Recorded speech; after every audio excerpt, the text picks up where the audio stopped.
तो last class में हमने पढ़ा था 80C और 80C के बारे में हमने डिटेल से देखा था। 1,50,000 रुपीज तक की हमें डिडक्शन मिल जाती है अगर हम डिफॉल्ट टैक्स रिजीम जो न्यू वन है उससे शिफ्ट होकर पुरानी वाली में जाते हैं। तो 115 BAC से बाहर जाएंगे तो ही हमें ये वाली डिडक्शंस मिलने वाली है। अब हम बात करते हैं सेक्शन 80CCC की। ये है इन रेस्पेक्ट ऑफ पेंशन फंड्स। देखिए, आप पेंशन लेना चाहते हैं, एक तो ये होता है आप गवर्नमेंट एम्प्लॉई हैं और गवर्नमेंट आपको पेंशन दे रही है। एक है कि अगर आप प्राइवेटली, मान लिया मैं हूं और मैं चाहता हूं कि मैं रिटायर हो जाऊं तो मुझे पेंशन मिलती रहे, लेकिन मैं तो कहीं जॉब नहीं कर रहा, गवर्नमेंट एम्प्लॉय नहीं हूं, मुझे कहां से पेंशन मिलेगी? तो एक पेंशन फंड्स होते हैं अलग अलग। मैं चाहूँ तो मैं उसमें पेंशन फंड में पैसे जमा कराता रहूं और जब मैं रिटायर होऊंगा तो मुझे पैसे मिलने शुरू हो जाएंगे, तो बुढ़ापा आराम से निकल जाएगा। लेकिन वहां एक दिक्कत है कि जो पेंशन फंड से पैसा मिलता है वो टैक्सेबल हो जाता है ना। लेकिन ये है कि मैं सोचूं कि 5-6 लाख रुपए साल के मिल गए तो इतनी तो छूट मिल ही जाती है आज की डेट में, और जब मैं रिटायर होऊंगा उस समय तो 10-15 लाख रुपए साल की छूट मिल जाएगी। तो पेंशन से अगर 10-15 लाख रुपए साल के आ रहे होंगे तो भी टैक्सेबल तो होंगे नहीं। तो और इतना खर्चा ये है, बाकी कुछ और जुगाड़ कर लेंगे। तो इसलिए पेंशन फंड में भी इंसान को पैसा जमा कराना चाहिए, बेनिफिट होता है, बहुत बेनिफिट होता है। इसमें एक जगह है जहां मैं भी हर साल कराता हूँ, वो भी मैं आपको अभी बताऊंगा कि कहाँ पर हमें पैसा जमा कराना चाहिए। तो एलिजिबल एसएससी कौन है? Where an assessee being an individual.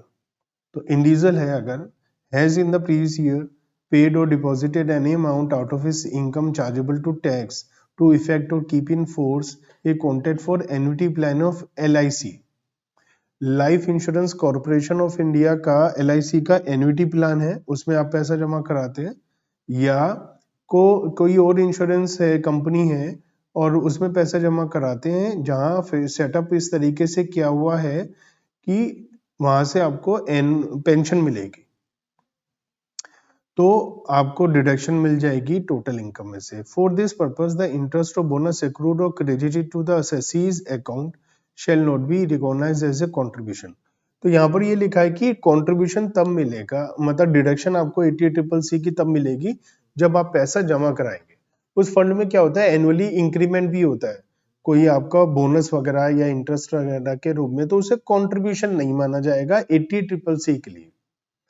For example, आप 20,000 रुपए हर साल जमा कराते हैं, वहां पर 5 साल में 1 लाख हो गया, कंपनी ने 10,000 का बोनस दे दिया किसी पर्टिकुलर ईयर में, तो आप ये नहीं कह सकते 20,000 मैंने जमा कराया, 10,000 उसमें जमा हो गया तो 30,000 की छूट मिलनी चाहिए। नहीं, ये जो बोनस है ये आपको 80CCC के लिए एलिजिबल अमाउंट नहीं है। एलिजिबल अमाउंट डिडक्शन के लिए वही है जो आप अपने आप से जमा करा रहे हैं। यहाँ पर ये बात इंपॉर्टेंट है समझने की कि जो भी इंक्रीमेंट होगा in the form of interest और बोनस, उस पे 80CCC की डिडक्शन आपको नहीं मिलने वाली। Where any amount paid or deposited by the assessee has been taken into account for the purpose of this section, a deduction under section 80C shall not be allowed। 80C में भी लिखा था कि annuity plan में आप पैसा जमा कराएं, तो वहां पर अगर मिल रहा है तो यहाँ नहीं मिलेगा, यहाँ ले रहे तो वहां नहीं मिलेगा, दो जगह नहीं मिलेगी एक ही चीज की डिडक्शन। ये पूरे इनकम टैक्स पे लागू होती है। लेकिन इसमें एक बहुत बड़ी समस्या है, और वो क्या है? ये समस्या ये है कि इन्होंने ये बोला कि 80C और CCC मिलाकर 1.5 लाख होना चाहिए। इसका मतलब अगर मान लिया आपका 80C ऑलरेडी 1.5 लाख है तो इसमें जमा कराने पे कोई फायदा नहीं मिलने वाला। तो मैक्सिमम डिडक्शन है 1,50,000, और इसके अंदर ये बोल रखा है कि ना केवल 80C 80CCC बल्कि 80CCD1 भी मिलाकर, तीनों को मिलाकर आपको केवल 1.5 लाख की छूट मिलेगी। तो इस बात का ध्यान रखिएगा आप।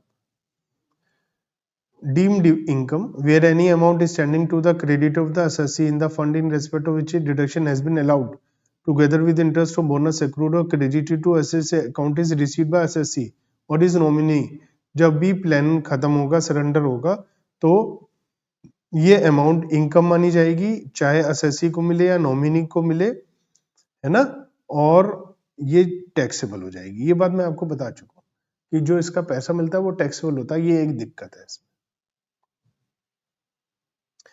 क्योंकि इसमें आप ये कह सकते हैं अभी हमें पैसा मिला नहीं, आपके अकाउंट में क्रेडिट होगा तो वो टैक्सेबल हो जाएगा।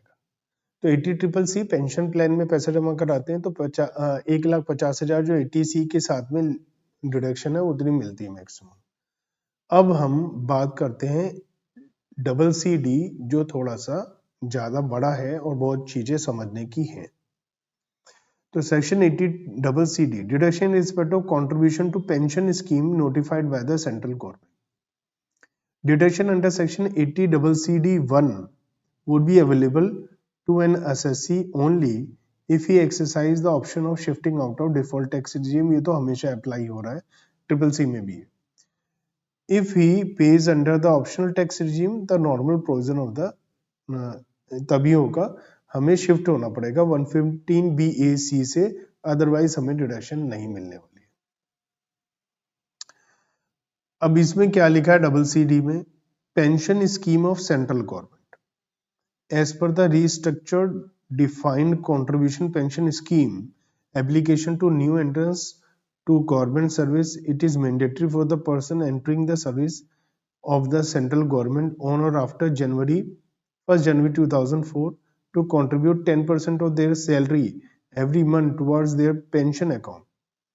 देखिए एक है ना बहुत बड़ी दिक्कत थी कि जब भी कोई गवर्नमेंट एम्प्लॉय रिटायर होता है तो मरते दम तक उसको पेंशन मिलती है गवर्नमेंट से फ्री में, और वो मर जाए तो उसकी वाइफ को मिलती है, स्पाउस को मिलती है जब तक वो जिंदा है। तो इससे इतना ज्यादा बर्डन है गवर्नमेंट के ऊपर, लिमिट से ज्यादा। तो 2004 में सोचा गया इसके बारे में कि इस बर्डन को कैसे कम किया जाए। तो इसका तरीका ये निकाला गया कि 2004 के बाद में जो नई गवर्नमेंट सर्विस में आ रहा है उसकी सैलरी में से हर महीना 10% पेंशन फंड में जमा कराए। जब वो रिटायर होगा तो यहाँ पर गवर्नमेंट भी जमा कराएगी उससे भी, जैसे पीएफ होता है, तो उससे पैसा जमा कराया जाए और जब रिटायर होगा तो पेंशन मिले, ताकि गवर्नमेंट का बर्डन कम हो। अदरवाइज तो गवर्नमेंट बर्बाद हो रही है पैसा दे दे के। तो ये मैचिंग कंट्रीब्यूशन गवर्नमेंट भी करेगी। The benefit of this scheme is also available to individual employed by any other, या सेल्फ एम्प्लॉयड इंडिविजुअल है वो भी, लेकिन स्कीम पेंशन स्कीम गवर्नमेंट की है और गवर्नमेंट एम्प्लॉय के लिए कंपलसरी कह दिया गया कि आपको 10% तो जमा कराना ही है, बाकी सबके लिए ऑप्शनल है। तो इससे फायदा ये होगा गवर्नमेंट का बर्डन कम हो जाएगा। Deduction section 80CCD provide deduction in respect of contribution made to the pension scheme notified by the central government। Accordingly, in exercise of the power conferred by section 80CCD1, the central government has notified the Atal Pension Yojana as a pension scheme, contribution to which would qualify for deduction under section 80CCD in the hands of the individual। तो 80CCD में government को एक approved करना था pension scheme, तो इन्होंने अटल pension योजना के नाम से पेंशन स्कीम 80CCD1 में बोली इसमें जो पैसा दिया जाएगा उसके लिए डिडक्शन के लिए एलिजिबल हो जाएगा। अब डिडक्शन मिलेगी कितनी, तो क्वांटम ऑफ डिडक्शन, कितना डिडक्शन होने वाला है।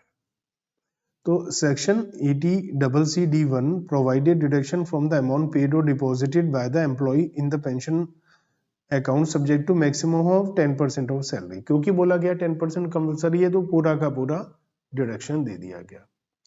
The deduction in case of a self employed individual would be restricted to 20% of his gross total income in the previous year. तो उससे बोला गया कि देखो अब यहां पर तो 20% पैसा जमा हो रहा है ना,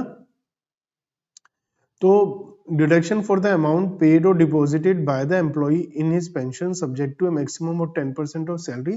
तो 80CCD1 में जो एम्प्लॉय पैसा जमा करा रहा है उसको डिडक्शन मिल रहा है, और जो सेल्फ एम्प्लॉयड है आप और हम अगर हम चाहें तो हम अपनी ग्रोस टोटल इनकम का 20% जमा करा सकते हैं और हमको भी छूट मिल जाएगी।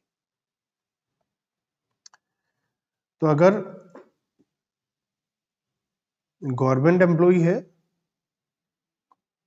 तो an individual employed by government, तो एलिजिबल एसएससी है individual employed bye central government on और आफ्टर, क्या डेट थी, 1/4/2004। और कोई इंडिविजुअल है employed by any other employer, उसके लिए भी 10% ऑफ सैलरी है। और एनी अदर एसएससी मतलब इंडिविजुअल, एनी अदर इंडिविजुअल बोलना चाहिए क्योंकि इंडिविजुअल को ही मिलेगा। जो सेल्फ एम्प्लॉयड है उसके लिए 20% ऑफ ग्रॉस टोटल इनकम आपके पास ऑप्शन है कि आपको मिल जाएगा। तो यहां पर अपने कंट्रीब्यूशन का 80CCD1 अपने कंट्रीब्यूशन का डिडक्शन मिलता है, लेकिन 80C, 80CCC और 80CCD1 इन तीनों को मिलाकर 1.5 लाख की छूट हो सकती है, ऐसा सेक्शन 80CCE में लिखा है। अब हम बात करते हैं 80CCD1B की, ठीक है। अच्छा, उससे पहले एक बारी हम बात करते हैं 80CCD2 की। अभी अभी हमने क्या पढ़ा, 80CCD1। अब हम बात करते हैं 80CCD2 की। ये लिखा है contribution made by central government और any other employer in the previous year to the said account of an employee, उसको डिडक्शन मिल जाएगा। जैसे अभी अभी हमने पढ़ा है 80CCD1 में एम्प्लॉय जो खुद पैसा जमा करा रहा है उसकी डिडक्शन मिलेगी। 80CCD2 में लिखा है जो गवर्नमेंट या एम्प्लॉयर जमा करा रहा है उसकी भी डिडक्शन मिलेगी, ठीक है। The entire employer contribution would be included in the salary of the employee. पहले तो उसकी, भाई एम्प्लॉय की सैलरी में याद करो contribution to RPF, contribution to URPF, ये सब हमने पढ़ा था। तो कंट्रीब्यूशन ऑफ आरपीएफ में हमने पढ़ा था 12% तक स्टैंडर्ड सैलरी का एग्जाम्प्ट है, उसके ऊपर का सैलरी में हो जाता है। तो यहाँ लिखा है एम्प्लॉयर का कंट्रीब्यूशन पहले तो सैलरी में पूरा जुड़ जाए तो सैलरी की इनकम में आ जाएगा, लेकिन अलग से हम डिडक्शन दे देंगे। However, deduction under section 80CCD2 would be restricted to 14% of salary in case of made by government, central government or state, and 10% salary in contribution by any other। तो इन्होंने कहा पहले तो पूरा का पूरा जो कंट्रीब्यूशन है वो जुड़ जाएगा। अब आरपीएफ में क्या होता था, 12% वही लेस हो जाता था। इन्होंने कहा हमने वही लेस नहीं करा, हम आपका 80CCD2 में लेस कर रहे हैं। तो बात तो वही हो गई। और यहां पर जो हम लेस कर रहे हैं वहां पर अदर एम्प्लॉयर के लिए 10% और गवर्नमेंट एम्प्लॉय के लिए गवर्नमेंट का कंट्रीब्यूशन 14% तक का एग्जाम्प्ट हो जाएगा। The limit of 1,50,000 under section 80CCE does not apply to employer contribution to pension scheme of central government which is allowable under section 80CCD2। तो यहाँ CCD2 में 1,50,000 की लिमिट से अलग है। क्यों? क्योंकि ये ऑलरेडी पहले उसकी सैलरी में ऐड हो चुका है और वही माइनस हो रहा है, तो वो लिमिट में नहीं मान सकते इसको। No deduction shall be allowed under section 80C in respect of amount paid or deposited by SSC for which deduction allowed under section 80CCD1 और CCD1B। 1B अभी हमें पढ़ना है, CCD1। तो यहां पर अभी तक हमें क्या समझ में आया, अभी तक हमें ये समझ में आया कि एम्प्लॉय कंट्रीब्यूट कर रहा है तो उसको भी छूट मिल रही है, एम्प्लॉयर कंट्रीब्यूट कर रहा है तो उसको पहले सैलरी में टैक्सेबल किया और अब छूट दे दी। डीम्ड इनकम, चलो इसकी बात अभी हम करते हैं। पहले मैं आपको CCD1 और CCD2 के बारे में थोड़ा सा बता देता हूं, फिर CCD1B पर आ जाएंगे। तो हम क्या बात कर रहे हैं यहां पर 80CCD1 की बात कर रहे हैं।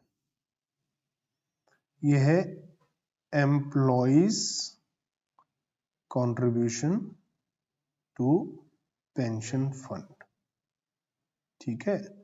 तो यहां पर इसके लिए मैक्सिमम है, मैक्सिमम यहां पर अगर एम्प्लॉई है तो 10% ऑफ सैलरी, ठीक है।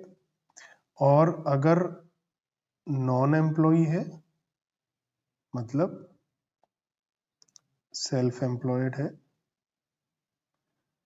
तो क्योंकि सैलरी की इनकम है नहीं तो सैलरी पर तो बेस नहीं ले सकते, 20% ऑफ ग्रॉस टोटल इनकम। ये मैक्सिमम है। तो मैक्सिमम का मतलब होता है और actual contribution which ever is less, but 80C plus 80CCC plus 80CCD1 ये मिलाकर मैक्सिमम 1,50,000 हो सकते हैं। ये हमने 80CCD1 के लिए पढ़ा। अब हम बात करते हैं 80CCD2 के लिए।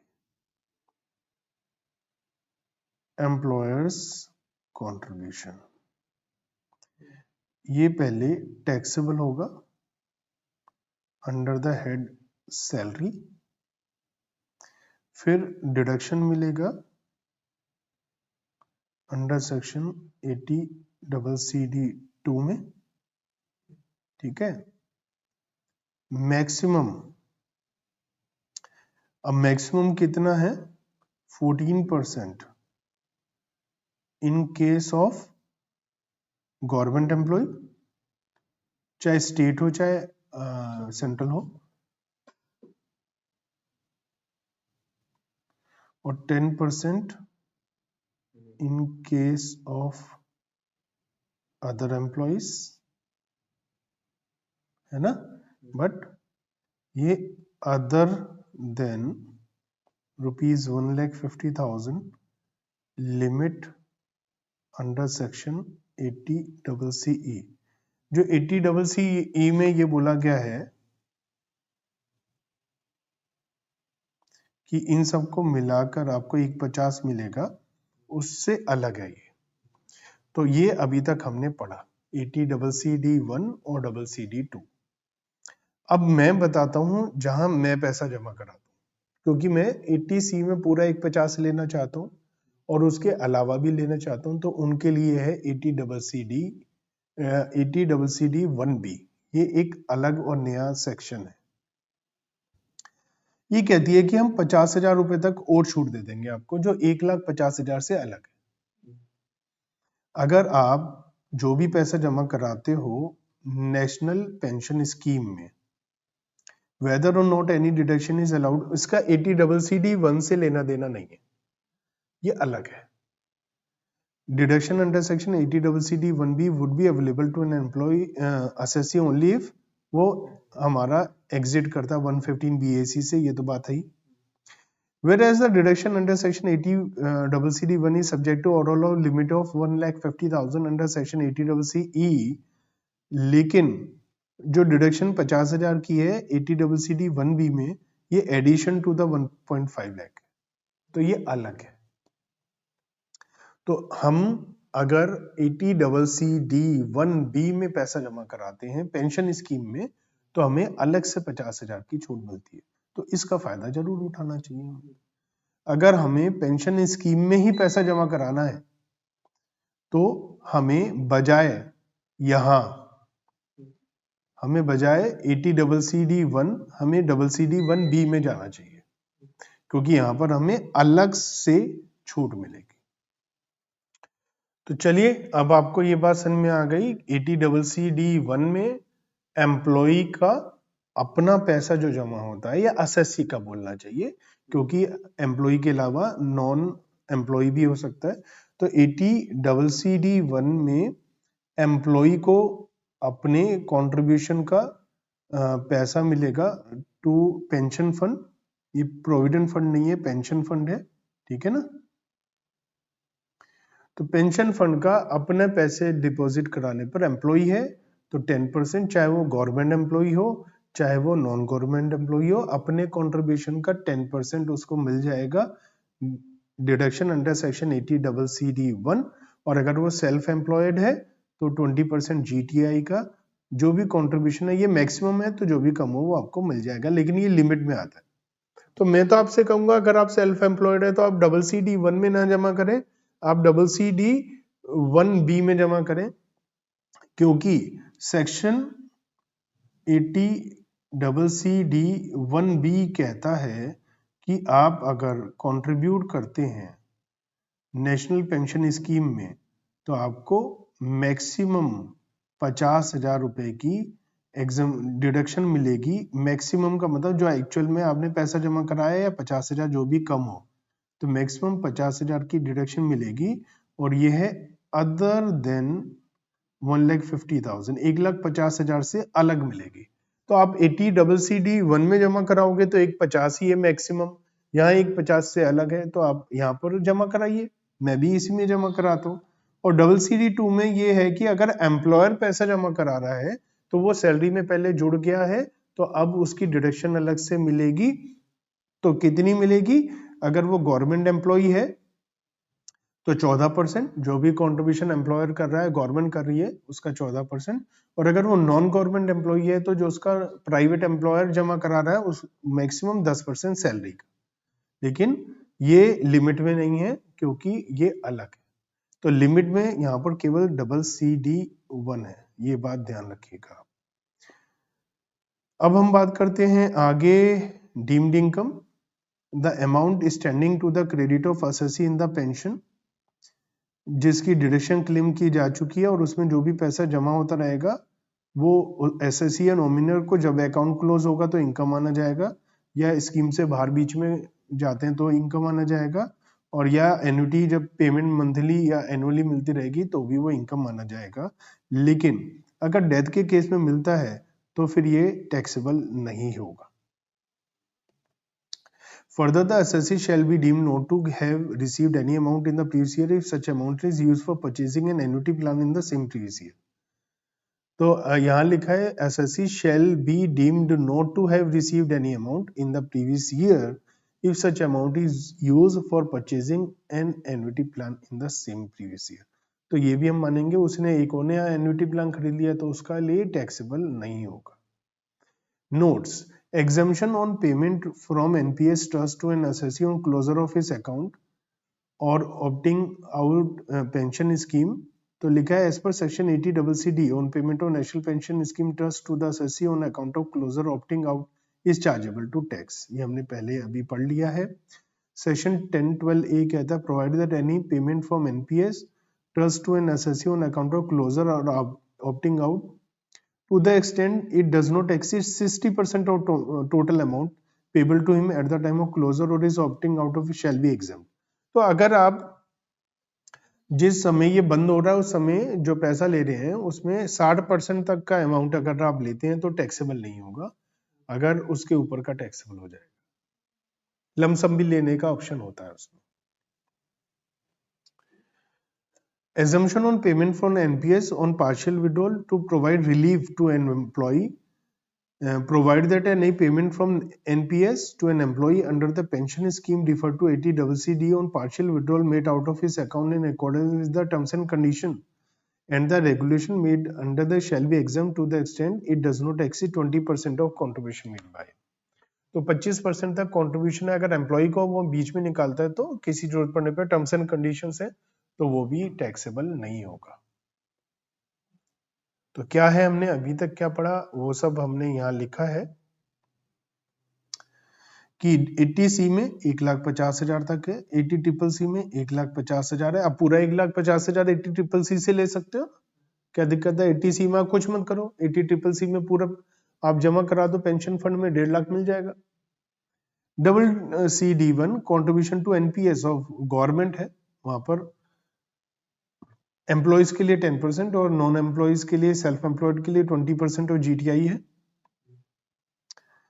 80CCC कहता है कि 80C 80CCC 80CCD1 मिलाकर 1,50,000 है। 80CCD1 भी कहता है कि आप एनपीएस में जमा करा सकते हैं, 50,000 मैक्सिमम डिडक्शन है। 80CCD में कोई लिमिट नहीं है, जो कंट्रीब्यूशन गवर्नमेंट का है अगर तो वो 14% ऑफ सैलरी का मैक्सिमम हो सकता है और कोई लिमिट नहीं है, जितना भी ये डिडक्शन मिल जाएगा।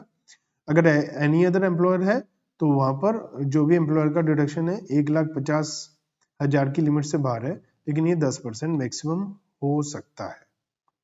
For computation of limit under section 80CCD 1 and 2, salary include DA if it is the terms but other not will not include, मतलब वही स्टैंडर्ड सैलरी ही आ जाएगा मीनिंग में। चलिए इससे रिलेटेड हम करते हैं example. The gross total income of mister X is rupees 8 lakh. He has made the following investment during the financial year 23-24. उसने पीपीएफ में कंट्रीब्यूट किया है, 80C की डिडक्शन मिलती है। आपको याद हो पब्लिक प्रोविडेंट फंड में पैसे जमा कराने पर स्कूल में ट्यूशन फी का पेमेंट किया, बच्चा क्लास 11th में है, हमें पता है 80C की डिडक्शन मिलती है। रीपेमेंट ऑफ हाउसिंग लोन हमें पता है 80C की डिडक्शन मिलती है। Contribution to approved LIC fund हमें पता है 80CCC में डिडक्शन मिलती है। Compute the eligible amount under section 6A chapter 6A, जो अगर ये ऑप्शन है shifting out of the default tax rate, तो देखिए ये मिलाकर कितना हो गया, कितना हो गया अमाउंट 1,80,000 रुपए या 1,50,000 रुपए 80C, तो मैक्सिमम 150।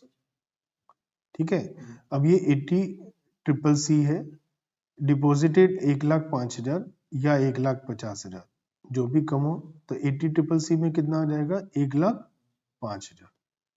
टोटल मिलाकर कितना आ गया 2,55,000।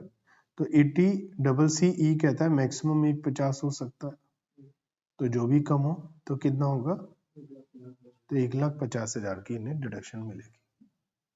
ठीक है,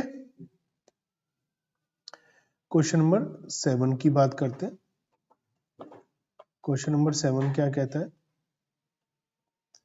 मिसिस एक्स है और इन्होंने ज्वाइन करा है सेंट्रल गवर्नमेंट 1 जनवरी 2023 को under the basic salary grade है 35,000, 500, 40,000। डीए 25% है जो रिटायरमेंट बेनिफिट में आता है, 5% सैलरी और डीए का new pension scheme central government में इन्होंने जमा किया है। सेंट्रल गवर्नमेंट का जमा किया है, जो कि 80CCD1 में इनका अपना कंट्रीब्यूशन एग्जेम्प्ट है अप टू 10%, और एम्प्लॉयर का कंट्रीब्यूशन 80CCD2 में एग्जेम्प्ट है अप टू 14%, 5% है तो दोनों ही मिल जाएगा इनको। टैक्सेबल सैलरी निकालिए, assuming her house property income is 85,000 and interest from a loan given to friend is 15,000. She deposited 10,000 in PPF and she exercised the option of shifting out of default tax. तो सबसे पहले तो हम इनकी बात करते हैं सैलरी की।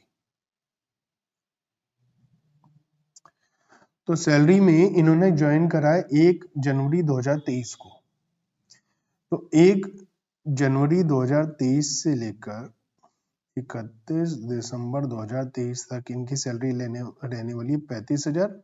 इसमें 9 महीने हमारे इस साल में आ जाते हैं, तो कितना आ गया 35,000 इंटू 9, 3,15,000। और फिर 1 जनवरी 24 से 31 दिसंबर 24 तक रहने वाली है, लेकिन हमारे केवल 3 महीने आते हैं इसमें, और इनकी सैलरी 500 रुपये बढ़ जाएगी, तो 3 महीने के लिए हमारी सैलरी हो जाएगी इनकी कितनी, टोटल 4,21,500 इनकी बेसिक सैलरी हो गई, है ना। अब आगे देखें, डीए 25% है सैलरी का, 4,21,500 इंटू 25%, 1,05,375। ठीक है, contribution to pension scheme, new pension scheme by employer का पहले टैक्सेबल हो जाता है ना, तो एम्प्लॉयर का टैक्सेबल हो जाएगा। इन दोनों अमाउंट का टोटल कितना आता है 5,26,875, इसका 5%,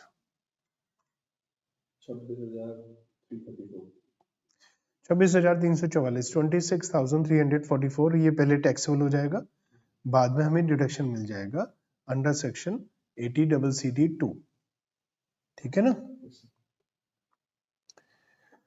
तो ये आ गया हमारा। अब और इन्होंने सैलरी की कोई इनकम है नहीं, तो इसे हम बोलते हैं ग्रॉस सैलरी। कितना हो गया टोटल? 553,219। इसमें से डिडक्शन दे देते हैं, स्टैंडर्ड डिडक्शन मैक्सिमम 50,000। तो इनकम फ्रॉम सैलरी 5,03,219 आ जाएगी। इन्होंने घर भी किराए पर दिया है, तो इनकम फ्रॉम हाउस प्रॉपर्टी, तो लिखा है house property income is 85,000। Already income बोला, तो हाउस प्रॉपर्टी इनकम है 85,000। और एक अदर सोर्सेज की इनकी इनकम है, income from other sources 15,000। Gross total income 6,03,219। 6,03,219। अब हम इसमें से लेस करते हैं deductions 80C to 80U। Section 80C।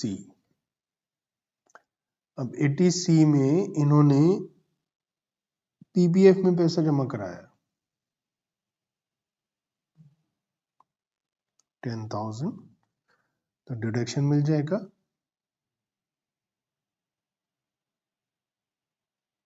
बस यही है, और तो कुछ है नहीं।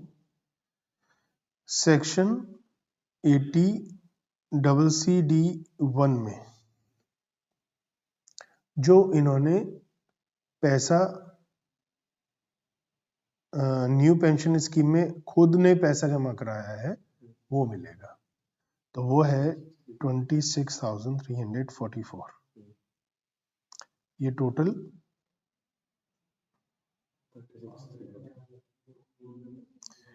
मैक्सिमम हो सकता है 1,50,000 अंडर सेक्शन 80CCE। तो ये इतना ही है, 150 से कम ही है, ज्यादा तो है नहीं। और इन्हें एक मिलेगा सेक्शन 80CCD2 में, जो एम्प्लॉयर का कंट्रीब्यूशन है, और एम्प्लॉयर का कंट्रीब्यूशन भी 26,344 है, तो ये भी मिल जाएगा। टोटल मिलाकर 62,688।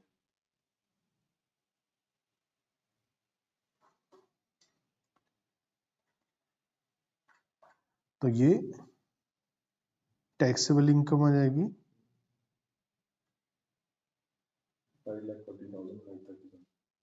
5,40,531। सेक्शन 288A में राउंडिंग ऑफ होकर 5,40,530 हो जाएगा। तो ये था हमारा क्वेश्चन के अंदर पूछा गया था, आप बताइए कि इनकी टैक्सेबल सैलरी इनकम कितनी है, वो भी हमने बता दिया। और हमसे पूछा गया कि आप बताइए कि इनकी कितनी है टोटल इनकम, वो भी हमने बता दिया। चलिए आते हैं क्वेश्चन नंबर 8 पर।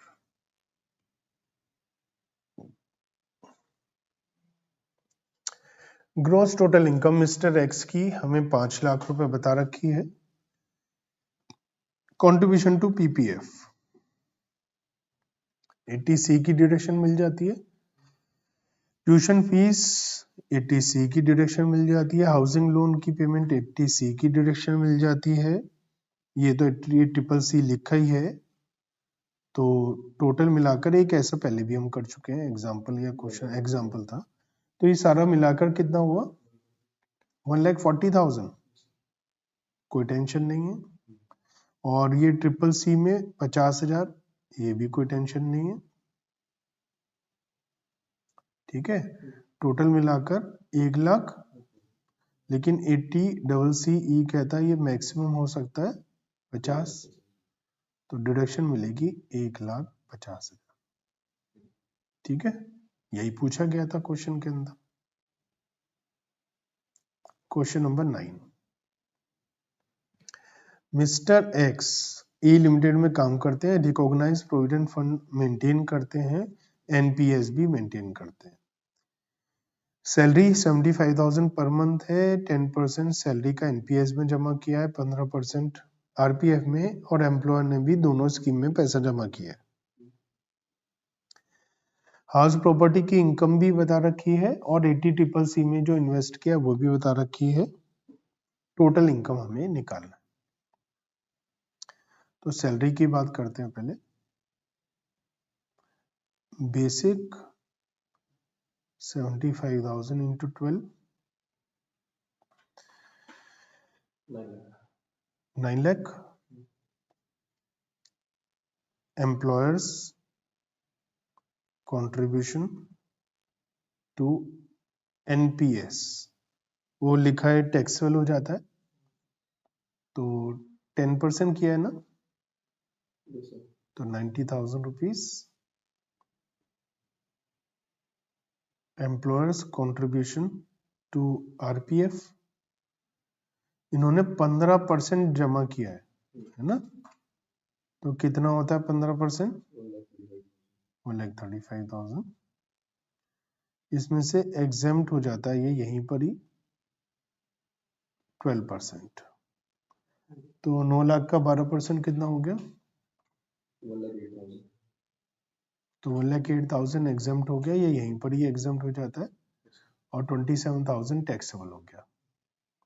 ग्रॉस सैलरी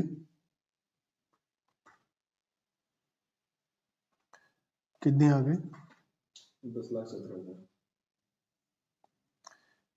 लेस डिडक्शन 50,000, तो सैलरी इनकम कितनी आ गई? 9,67,000। हाउस प्रॉपर्टी इनकम 8,50,000, तो ग्रॉस टोटल इनकम 18,70,000। 18,70,000।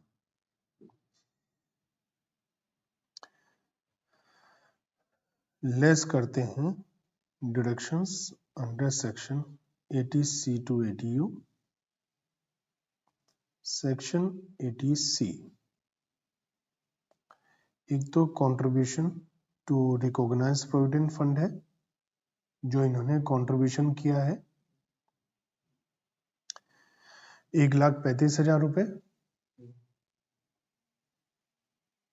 और तो 80C की कोई बात है नहीं। 80CCC contribution to pension scheme 25,000। ठीक है, और एक section 80CCD1 contribution to new pension scheme. इन्होंने जो पेंशन स्कीम में पैसा जमा किया है एम्प्लॉई ने, उसकी भी छूट मिलेगी इनको, और तीनों की मिलाकर के हमारी टोटल 1,50,000 होगी। तो इन्होंने एम्प्लॉई ने कितना पैसा जमा किया है पेंशन स्कीम में? 90,000। टोटल करिए कितना हो गया? 2,50,000। लेकिन इनको जो मैक्सिमम डिडक्शन मिलेगी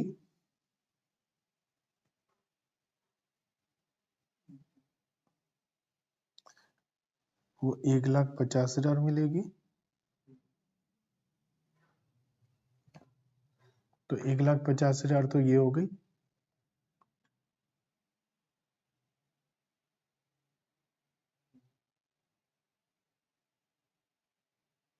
ठीक है, और फिर है सेक्शन 80CCD2 एम्प्लॉयर्स कंट्रीब्यूशन, जो एम्प्लॉयर ने कंट्रीब्यूट किया है। ठीक है, तो एम्प्लॉयर ने कंट्रीब्यूट जो किया है उसकी डिडक्शन 80CCD2 में मिलती है और उसकी कोई लिमिट नहीं है। तो एम्प्लॉयर ने, लेकिन वो maximum limit non government employee के लिए 10% है और गवर्नमेंट के लिए 14 है। तो 10% ही इन्होंने जमा करा है, तो 90,000 रुपये जमा किया है, तो 90,000 की छूट ये मिल जाएगी इन्हें। तो कितना हो जाएगा डिडक्शन लेस करके टैक्सेबल इनकम?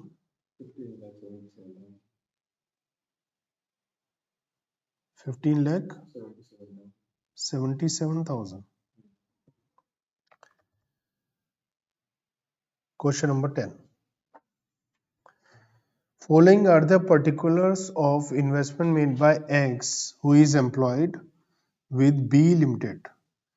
PPF में पैसा जमा किया है 80C, LIC premium paid for self 80C, 5 year bank में 80C, contribution national pension scheme में 80CCD1 and 80CCD2. Compute the deduction available to Mr. X under section 80C to 80U. अगर ये default tax regime से बाहर जाने की बात करते हैं तो पीपीएफ में जो पैसा जमा किया है इन्होंने वो है 1,20,000। 80C की बात कर रहा हूं मैं पहले। LIC प्रीमियम 1/4/2012 के बाद की पॉलिसी है, तो उससे पहले की पॉलिसी में हमारा मैक्सिमम जो लिमिट था वो था, तो ये 1/4/2012 के बाद की पॉलिसी है, तो मैक्सिमम 10% सम एश्योर्ड का हो सकता है। तो 1,20,000 का 10% 12,000 एलिजिबल होगा, और 5 साल का डिपॉजिट होता है एफडी बैंक में, तो वो एलिजिबल हो जाती है 30,000 रुपये। Total 1 lakh, maximum 150। इसके बाद 80CCD1 की बात करते हैं।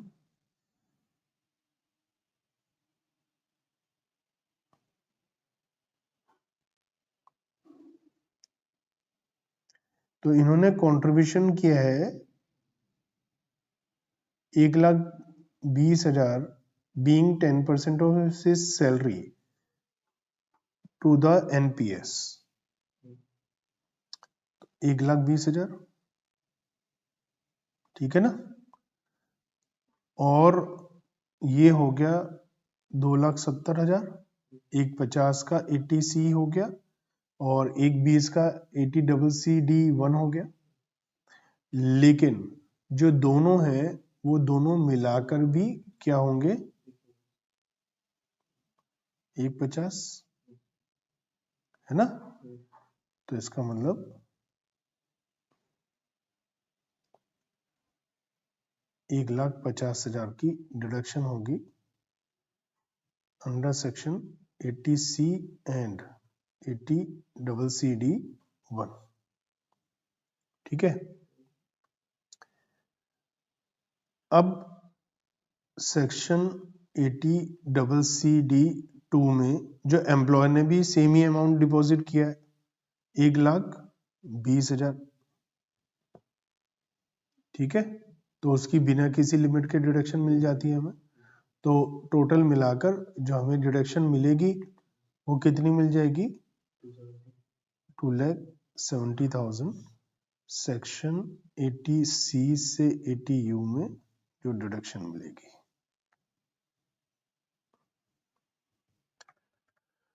चलिए आगे बढ़ते हैं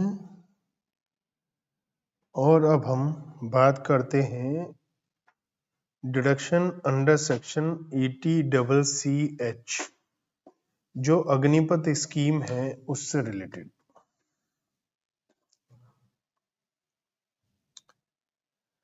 अग्निपथ स्कीम क्या है? अग्निपथ स्कीम सेंट्रल गवर्नमेंट की स्कीम है जो 2022 में लाई गई थी इंडियन यूथ के लिए, इंडियन आर्म फोर्सेस में। इसमें बहुत ज़्यादा विवाद भी हुआ था, बहुत ज़्यादा ऐसा हुआ था कि अपोजिशन ने कहा था कि ये धोखा हो रहा है नौजवानों के साथ, क्योंकि 5 साल के लिए आई थी। मतलब आप 5 साल के लिए आर्मी में आ सकते हैं, आपको अच्छा खासा पैसा मिलेगा, फिर 5 साल के बाद आपको बाहर निकाल दिया जाएगा। देखो मेरे हिसाब से ये बहुत ही ज्यादा अच्छी स्कीम है। उसका रीजन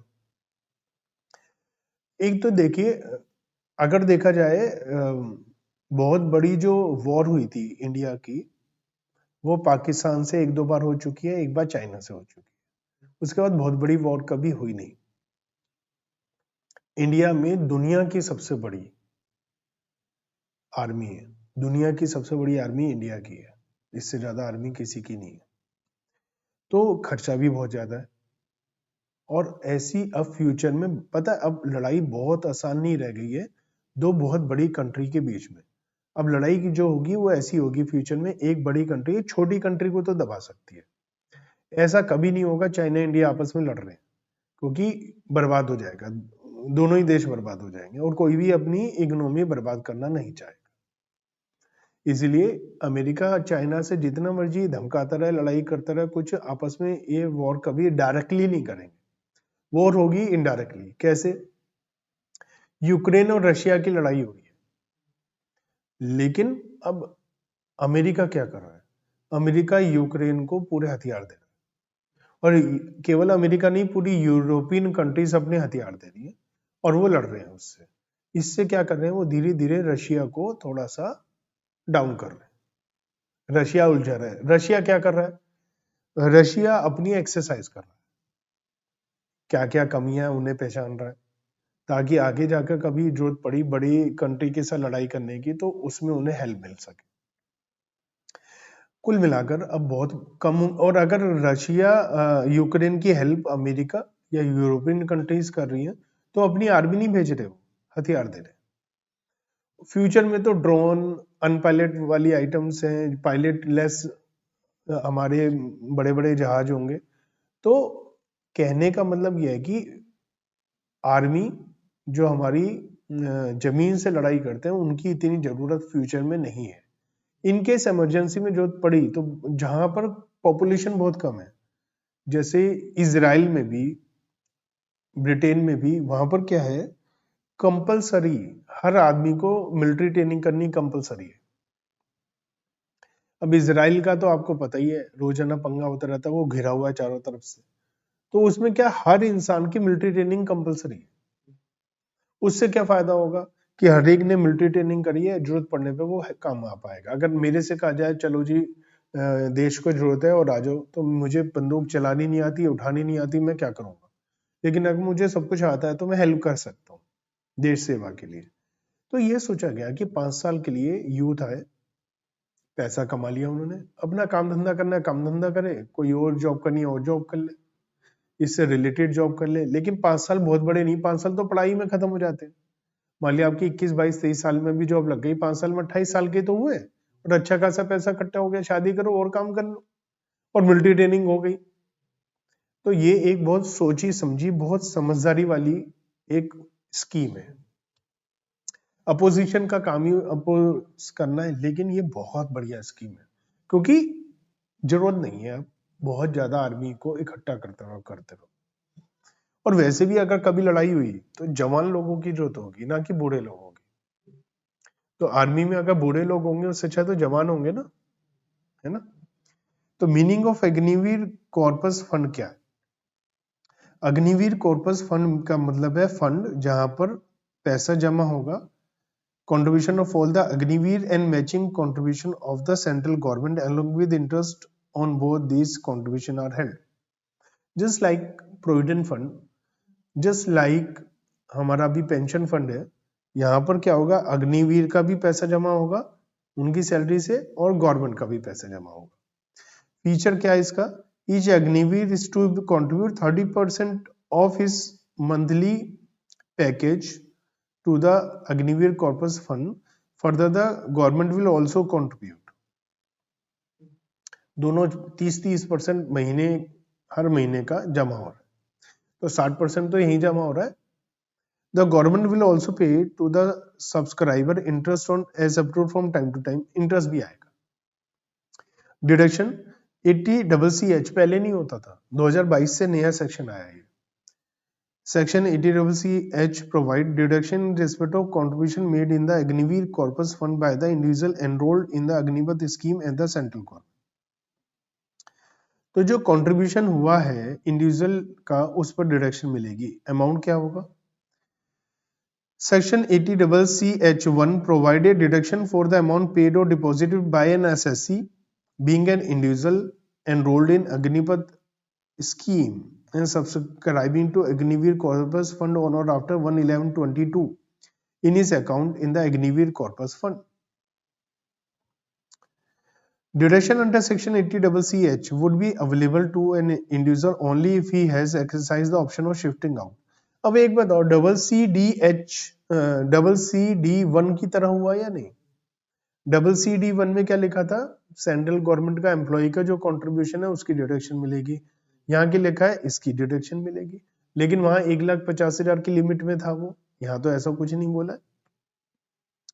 और 80CC2 में the whole amount of contribution made by, जैसे 80CC2 में गवर्नमेंट का एम्प्लॉयर का था, यहाँ पर 80CC2 में गवर्नमेंट का जो वो जमा कराएंगे वो डिडक्शन अलाउ हो जाएगा. The entire government to the would be included in the salary just like 80CCD है. ठीक है. और एक और इंपॉर्टेंट बात है, यहाँ क्या लिखा, deduction under section 80CC would be available to an individual irrespective of the regime under which he pays tax.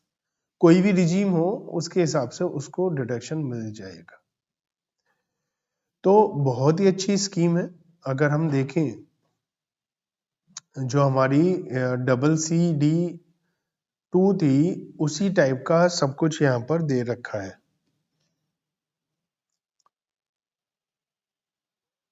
सारा कुछ वैसा ही है जैसा हमने पढ़ा था. देखो, the entire employer's contribution would be included in the salary. However deduction under section 80CCD2 will be restricted to 14%. यहाँ रेस्ट्रिक्शन भी नहीं है. लिमिट 1,50,000 की एम्प्लॉयर के कंट्रीब्यूशन पर यहाँ नहीं है. No deduction shall be allowed under section 80C in respect of deposited. तो यहाँ पर लिमिट थी 14%, 10%, यहाँ तो 30% है, तो यहाँ तो कोई लिमिट भी नहीं है और लगभग वैसा ही चल रहा है और बहुत रिजीम में मिलेगा 80CC2 में. Exemption on payment from Agnipath scheme to person enrolled under nominee. Any payment from the Agnipath to a person enrolled under the Agnipath or his nominee. ये एक और नई चीज है. यहाँ पूरा एग्जाम्प्ट है, पूरा का पूरा अमाउंट एग्जाम्प्ट है, वहां पूरा नहीं था. वहां अगर लमसम ले रहे थे 60% तक और इंस्टॉलमेंट में बीच में ले रहे थे 25% तक एग्जाम था. यहाँ पूरा एग्जाम. तो देखा जाए तो ये स्कीम तो बहुत ही बढ़िया है. CCD से अच्छी है और अग्निपथ स्कीम भी बुरी नहीं है. अब हम बात करते हैं 80D की. 80D क्या कहता है, प्रैक्टिकली बहुत ज्यादा यूज में आता है, बहुत ही ज्यादा यूज में आता है. डी से क्या होता है, डिसीज, और डिसीज से बचने के लिए हम लेते हैं हेल्थ इंश्योरेंस. तो यहाँ पर हेल्थ इंश्योरेंस प्रीमियम की पेमेंट करने पे हमें डिडक्शन मिलती है. तो 80D है डिडक्शन अगर हम इंश्योरेंस प्रीमियम की पेमेंट करते हैं, लेकिन ये तभी होगा जब आप 115 BAC से बाहर जाएंगे. सेक्शन 80D1 क्या कहता है, इंडिविजुअली HF को डिडक्शन मिलेगी. डिडक्शन प्रीमियम की मिलेगी तभी जब आप कैश में पेमेंट नहीं करेंगे, मतलब ऑनलाइन पेमेंट करेंगे, चेक से पेमेंट करेंगे। ठीक है, ये पेमेंट किस किस चीज के लिए कर सकता है इंडिविजुअल? अपने लिए, spouse, dependent children and parents. तो चिल्ड्रन डिपेंडेंट होने जरूरी है, पेरेंट्स डिपेंडेंट हो इंडिपेंडेंट हो दोनों ही चलेंगे। एचओएम में फैमिली मेंबर। डिडक्शन की अमाउंट क्या होगी? इन केस ऑफ इंडिविजुअल डिडक्शन जो अमाउंट होगी वो जितना भी प्रीमियम दिया है या 25,000 जो भी कम हो, तो 25,000 रुपए तक की छूट मिलेगी। पेरेंट्स के लिए 25,000 की छूट अलग है। कहने का मतलब है यहां पर इन्होंने दो फैमिली बोला है, असेसी प्लस उसकी स्पाउस प्लस डिपेंडेंट चिल्ड्रन, 25,000 रुपए मैक्स, और पेरेंट्स 25,000 मैक्स, है ना, मतलब 50,000 हो गए, 25-25। इसके अलावा चलो 80D3 की पहले बात करते हैं। डिडक्शन एचयूएफ में भी 25,000 रुपए की है। अब यहां पर इंपॉर्टेंट बात क्या, D4 में क्या लिखा है? अगर कोई भी यहां पर a family of assessee,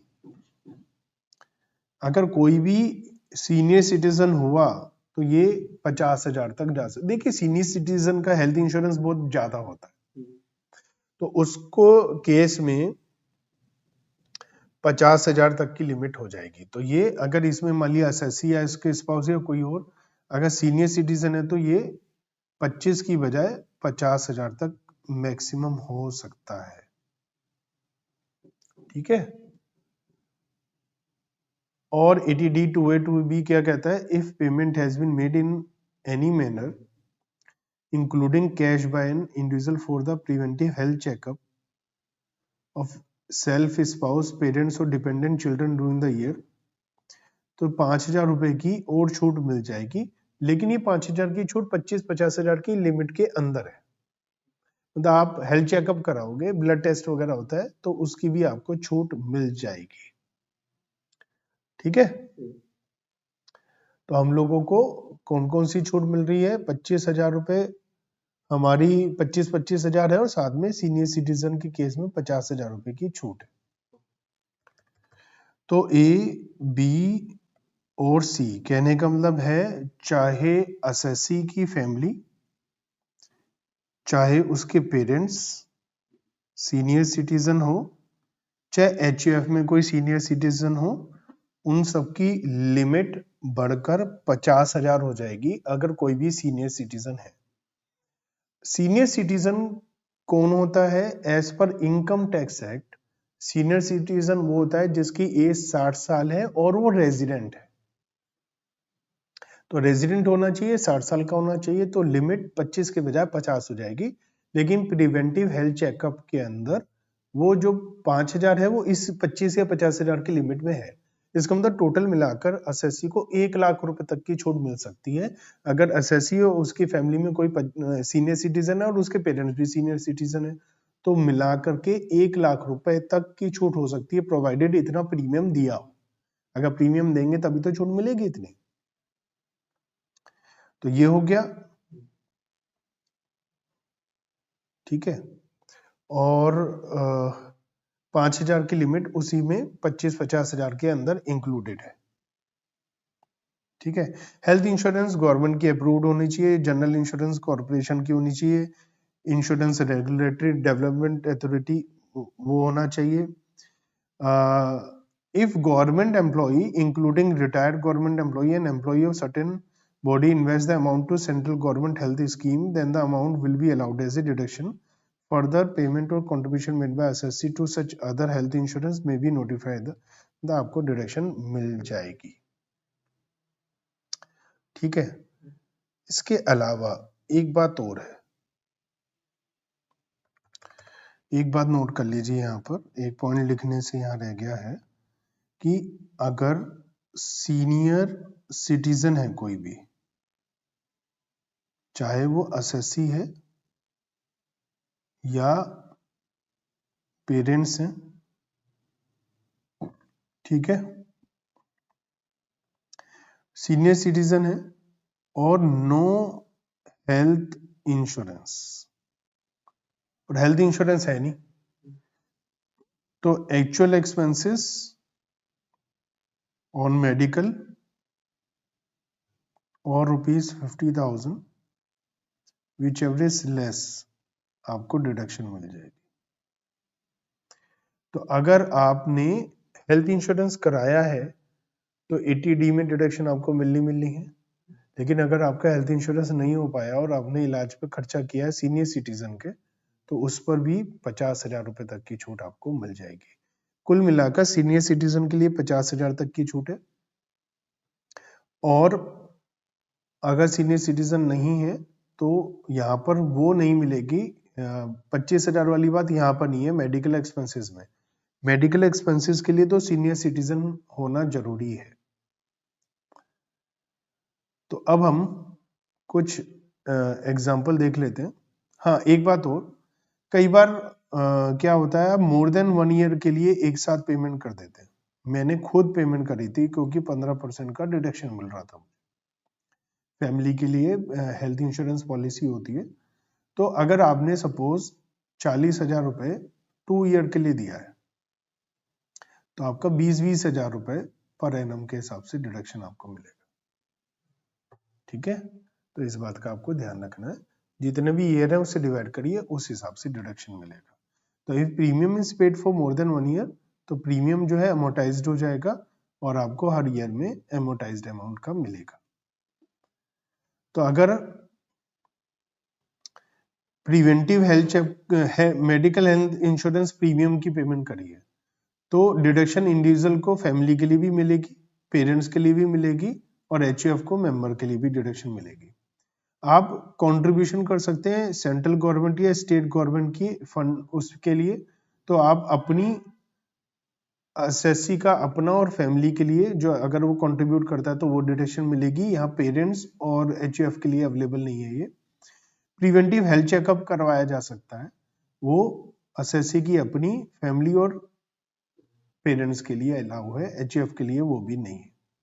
amount 25,000 है, लेकिन अगर सीनियर सिटीजन होगा तो ऐसी सिचुएशन में 25,000 फैमिली के और बढ़ जाएंगे, 25,000 पेरेंट्स के लिए और बढ़ जाएंगे, एचयूएफ के केस में भी 25,000 बढ़ जाएंगे अगर कोई सीनियर सिटीजन होगा तो।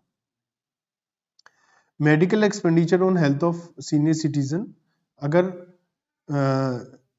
Premium if insurance premium is not paid on the health, तो वो जो मैंने अभी अभी बताया आपको अलग से लिखा हुआ नहीं था, वो यहाँ पर आ गया, वो भी सबके लिए आ जाएगा, सीनियर सिटीजन होना चाहिए। लेकिन डिडक्शन मैक्सिमम कितनी होगी? 50,000, तो टोटल 1 लाख रुपए तक की इन्हें मिल सकती है। ठीक है, एग्जाम्पल नंबर 6, मिस्टर एक्स है और उनकी एज है 45 ईयर्स, उन्होंने हेल्थ इंश्योरेंस प्रीमियम दिया है 90,000 रुपए 3 साल के लिए, तो हर साल का इन्हें कितना मिलेगा? 30,000, लेकिन मैक्सिमम कितना हो सकता है? 25,000, क्योंकि ये 45 साल के हैं, तो 45 साल के हैं तो एक साल में 25,000 से ज्यादा की छूट नहीं मिलेगी, तो इन्हें हर साल की डिडक्शन 25,000 मिलेगी। यहाँ पर ऐसा नहीं करना है कि इन्होंने आखिरी दिन खरीदा है तो आप एक दिन का दो, प्रीमियम 31 मार्च तक आपने जितना दिया है उतना एक साल का अलाउ हो जाएगा, चाहे आखिरी दिन दिया। यहाँ डेज के हिसाब से हम कैलकुलेशन नहीं करते। क्वेश्चन नंबर 11, मिस्टर एक्स हैं, 40 इयर्स के हैं, सेंट्रल गवर्नमेंट एम्प्लॉय हैं और 10,000 रुपए इंश्योरेंस के लिए दिया है उन्होंने अपनी स्पाउस और डिपेंडेंट चिल्ड्रन। 7,000 रुपए प्रिवेंटिव चेकअप के लिए उन्होंने खर्च किया है, और प्रिवेंटिव हेल्थ चेकअप के लिए आप कैश में पेमेंट कर सकते हो, 5,000 रुपए तक अलाउड होता है, लेकिन जो इंश्योरेंस प्रीमियम है उसकी पेमेंट आपको कैश में नहीं करनी है। वैसे इंश्योरेंस कंपनी वाले लेते ही नहीं है कैश में, उन्हें पता है आपको डिडक्शन नहीं मिलेगी, वो मना कर देते हैं, ऑनलाइन ही पेमेंट करो आजकल या चेक से। He also paid medical health premium of 51,000 father की जो 60 साल से ऊपर के हैं, तो 50,000 इनकी भी मिल जाएगी। डिपेंडेंट है नहीं है, उससे कोई फर्क नहीं पड़ता। इन्होंने सेंट्रल गवर्नमेंट के हेल्थ स्कीम में भी पैसा जमा किया, तो हमें बताना है कि अगर ये शिफ्ट हो रहे हैं डिफॉल्ट से तो इन्हें कितनी डिडक्शन मिलने वाली है। सबसे पहले तो 10,000 रुपए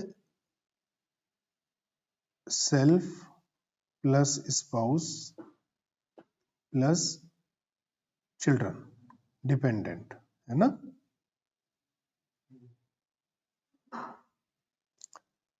इनके लिए इसने 10,000 रुपए दिए हैं, अलाउड है, कोई टेंशन ही नहीं है।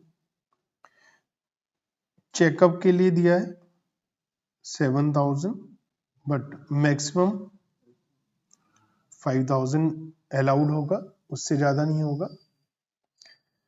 और इन्होंने सेंट्रल गवर्नमेंट हेल्थ स्कीम में पैसा किया 12,000, ये भी अलाउड हो जाएगा इनको, कोई टेंशन नहीं है। सारा मिलाकर कितना हो गया, बट मैक्सिमम कितना हो सकता है 25, तो 25,000 तो इन्हें ये मिल जाएगा। ठीक है, अब फादर के लिए जो दिया है इन्होंने 51,000 रुपए, तो मैक्सिमम 50 ये हो जाएगा, सीनियर सिटीजन है, तो 80 डी में इन्हें 75,000 रुपए की डिडक्शन मिल जाएगी। ठीक है, क्लियर हो गया ये। क्वेश्चन नंबर 12, मिस्टर एक्स हैं, 40 इयर्स के हैं, मेडिकल प्रीमियम 20,000 रुपए दिया है, अपनी और स्पाउस के लिए। फादर है 63 इयर्स के लिए, उनके लिए भी 47,000 दिए हैं, 3600 स्कीम में दिए हैं, 3,000 रुपए प्रिवेंटिव हेल्थ चेकअप के लिए दिया है, और 4,000 रुपए फादर के प्रिवेंटिव हेल्थ चेकअप के लिए दिया है। तो हमें देखना है कि कितना इन्हें 80 डी की डिडक्शन मिलेगी। तो पहली बात, पेमेंट ऐसा कर लेते हैं, पेमेंट और मैक्सिमम अलाउड, है ना। तो डिडक्शन कितनी मिलेगी,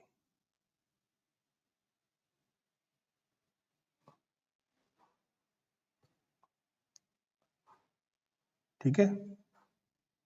तो इन्होंने 20,000 रुपए का इंश्योरेंस प्रीमियम दिया है, ठीक है। तो सेल्फ प्लस स्पाउस का 20,000 रुपए दिया है।